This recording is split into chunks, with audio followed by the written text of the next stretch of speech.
Halo semuanya, selamat datang di analisis mendalam kita kali ini. Buat Anda yang selalu penasaran dan haus akan pemahaman investigasi yang tajam, Anda udah ada di tempat yang pas banget.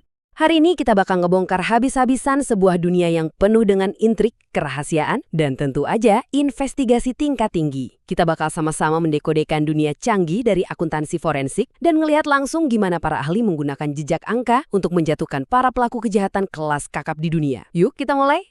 Oke, mari kita langsung masuk ke pembahasannya.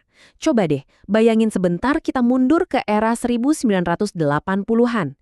Ini tuh masa di mana bisnis haram, terutama perdagangan narkotika, lagi meledak gila-gilaan di berbagai negara. Skala perputaran uangnya begitu luar biasa masif, sampai-sampai melahirkan istilah baru, narkodolar. Uang tunai dari perdagangan gelap ini benar-benar mengunung. Nah, skala yang super fantastis ini otomatis nyiptain masalah besar. Bukan cuma buat polisi atau penegak hukum loh, tapi justru buat para penjahatnya itu sendiri. Mereka punya pendapatan kriminal yang kelewat besar dan mereka jadi sangat-sangat putus asa buat nyari cara menyembunyikan kekayaan ilegal itu supaya bisa dipakai tanpa bikin orang curiga. Dan ini dia peta jalan investigasi kita hari ini. Pertama, kita bahas asal-usul pencucian uang. Kedua, senjata rahasia yang namanya follow the money. Ketiga, 3 tahapan pencucian uang. Keempat, melacak jejak via data. Dan yang kelima, hukum dan pemberantasan korupsi. Kita masuk ke bagian pertama, asal-usul pencucian uang.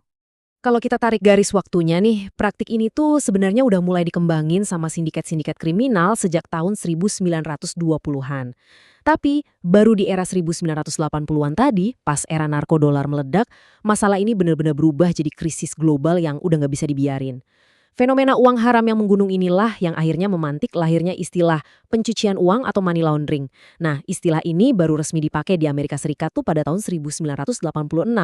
Dan coba tebak, cuma butuh waktu 2 tahun aja, di 1988 urgensinya udah sedemikian gawat sampai istilah ini langsung dipakai secara internasional di dalam Konvensi Perserikatan Bangsa-Bangsa. Lanjut ke bagian kedua, senjata rahasia kita yaitu menelusuri aliran uang. Coba deh kita perhatiin pergeseran strateginya di sini. Zaman dulu, metode konvensional itu fokusnya ngejar pelaku secara fisik di lapangan. Artinya apa? Polisi harus konfrontasi langsung sama pelaku yang seringnya bawa senjata dan siap ngelawan. Risiko fisiknya itu super tinggi. Tapi sekarang coba lihat pendekatan follow the money atau menelusuri aliran uang. Ini tuh ibaratnya keunggulan strategis yang mutlak. Para penyelidik, kita bisa bekerja dalam senyap, jangkauannya jauh lebih luas, dan hasilnya kerasa jauh lebih adil. Alih-alih ngejar orangnya kemana-mana, mereka langsung menargetkan harta hasil kejahatannya. Risiko fisiknya jelas jauh lebih kecil, karena investigator nggak perlu baku tembak sama pelakunya di jalanan. Jadi poin krusial yang perlu kita ingat adalah waktu kita bilang menelusuri uang, kita nggak selalu ngomongin soal tumpukan uang kertas di dalam koper ya.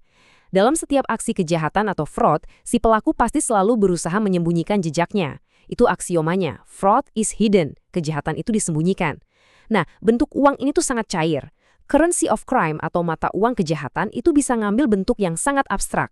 Nggak cuma uang tunai, tapi bisa juga berupa izin-izin eksklusif atau lisensi buat mengakses sumber daya alam yang dengan sengaja dikasih ke keluarga atau kroni-kroninya seorang diktator.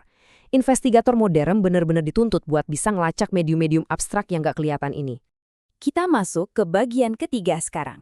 3 tahapan pencucian uang. Mari kita bongkar playbook para penjahat ini. Gimana sih cara mereka ngebangun prosesnya, langkah demi langkah buat menjauhkan uang dari tindak kejahatannya? Pertama, ada tahap penempatan atau placement. Ini tuh trik awal buat nyelundupin uang tunai hasil kejahatan masuk ke dalam sistem keuangan yang sah, kayak bank.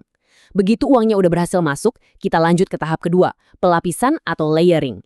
Di tahap ini, uangnya bakal ditransfer, diputer-puter, dan dipecah-pecah lewat ratusan transaksi yang super rumit. Tujuannya ya biar jejak sumber aslinya hilang. Dan terakhir, integrasi. Di titik ini, uangnya ditarik lagi dan dipakai secara terang-terangan sama si pelaku. Seakan-akan itu adalah harta kekayaan yang 100% halal dan sah. Rapi banget kan mainnya? Sekarang di bagian 4, melacak jejak melalui data. Nah, coba Anda renungkan pertanyaan yang satu ini. Konsep investigasinya mungkin kedengerannya gampang banget ya. Ikutin aja uangnya. Tapi di era digital sekarang, uang itu bentuknya adalah data. Dan datanya ini bukan cuma besar, tapi ukurannya bisa sampai berterabyte-terabyte. Kita udah nggak bisa lagi mulai investigasi cuma dari ngintilin pelakunya. Kita harus ngelihat aliran dananya. Pertanyaannya gimana caranya kita bisa nemuin satu aja anomali transaksi di dalam lautan informasi digital yang luar biasa masif ini? Kayak nyari jarum di tumpukan jerami kan? Jawabannya adalah dengan teknologi mutakhir. Disinilah penambangan data atau data mining maju sebagai senjata utama. Ini tuh ibarat mesin sinar X buat para penyelidik. Dengan data yang saking ruwetnya, manusia jelas butuh bantuan mesin. Data mining ini menggunakan prediksi otomatis terhadap tren dan perilaku. Sistem pintar ini bakal memproses database raksasa secara otomatis buat nemuin informasi prediktif dan, ini yang paling penting, mengidentifikasi pola-pola arus dana yang mencurigakan. Pola inilah yang nanti bakal ngarahin investigator langsung ke tempat persembunyiannya atau bahkan langsung ke otak dan dalang kejahatannya. Biar gampang ngebayanginnya, anggap aja data finansial mentah itu kayak lautan awan yang acak, tebel, dan nggak berbentuk. Kalau kita masuk ke sana tanpa alat, gampang banget buat tersesat. Tapi, berkat presisi dan konsistensi dari algoritma data mining, struktur yang tadinya tersembunyi tiba-tiba mulai kelihatan. Alat ini tuh kayak menyapu bersih semua kekacauan data itu dan nampilin garis merah tegas dari transaksi-transaksi gelap yang sengaja diumpetin di dalam tumpukan awan data yang super luas itu. Dan sampailah kita di bagian kelima, hukum dan pemberantasan korupsi. Anda mungkin nanya, kenapa sih kita harus repot-repot ngelacak hal keriting kayak gini? Jawabannya simpel, tapi ngeri. Karena uang yang dicuci itu bukan cuma sekedar angka di layar komputer. Uang itu dipakai buat mendanai malapetaka nyata. Contoh paling jelas, kasus pengeboman hotel JW Marriott dan The Ritz-Carlton di Jakarta bulan Juli 2009 lalu. Serangan teror mematikan itu bisa kejadian karena pelakunya punya dukungan dana tersembunyi yang cukup. Dan yang bikin merinding, mereka secara khusus beroperasi pakai cara-cara yang menghindari transaksi perbankan formal supaya nggak kelacak. Ini adalah bukti nyata banget bahwa pencucian uang itu punya hubungan langsung sama kejahatan luar biasa kayak terorisme yang jelas-jelas mengancam keamanan negara kita. Makanya, untuk ngelawan ancaman serius ini, dibuatlah kerangka hukum yang kuat, baik di tingkat global maupun nasional. Di level global, tahun 1989, kelompok negara G7 ngebentuk FATF atau The Financial Action Task Force. Tujuannya buat bikin standar kebijakan berantas pencucian uang lintas negara. Nah, di Indonesia sendiri, kita juga perkuat pertahanan kita lewat Undang-Undang Nomor 8 Tahun 2010 tentang pencegahan dan pemberantasan tindak pidana pencucian uang. Nggak cuma itu, kita punya Undang-Undang Nomor 30 Tahun 2002 yang jadi dasar kekuatan KPK. Aturan ini mewajibkan seluruh penyelenggara negara buat melaporkan harta kekayaan mereka secara transparan, nggak cuma pas lagi ngejabat, tapi juga sebelum dan sesudahnya. Dan aturan pelaporan harta tadi tuh secara brilian ngebuka jalan buat teknik audit investigatif yang super ampuh. Gini logikanya, penyelidik tinggal ambil data kekayaan yang dilaporkan oleh pejabat ke KPK, apa yang tertulis di atas kertas, lalu disandingkan dengan aset aktual yang dia punya di dunia nyata. Kalau ternyata ada lonjakan harta yang nggak masuk akal, nah ketahuan deh. Ditambah lagi ada sistem beban pembuktian terbalik yang artinya si pejabat itu sendiri yang harus kelabakan ngebuktiin dari mana asal uang lebihannya. Ini benar-benar jadi perangkap maut yang nyaris mustahil dihindari sama pejabat korup, asalkan sistem pelaporan hartanya jalan dengan benar.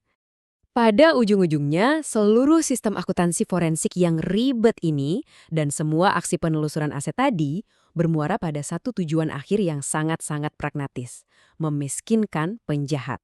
Setuju dong kalau pelaku itu nggak berhak menikmati sepeser pun harta dari hasil kejahatan? Nah, pendekatan follow the money ini memastikan semua hasil kejahatan itu disita dan dikembalikan ke negara.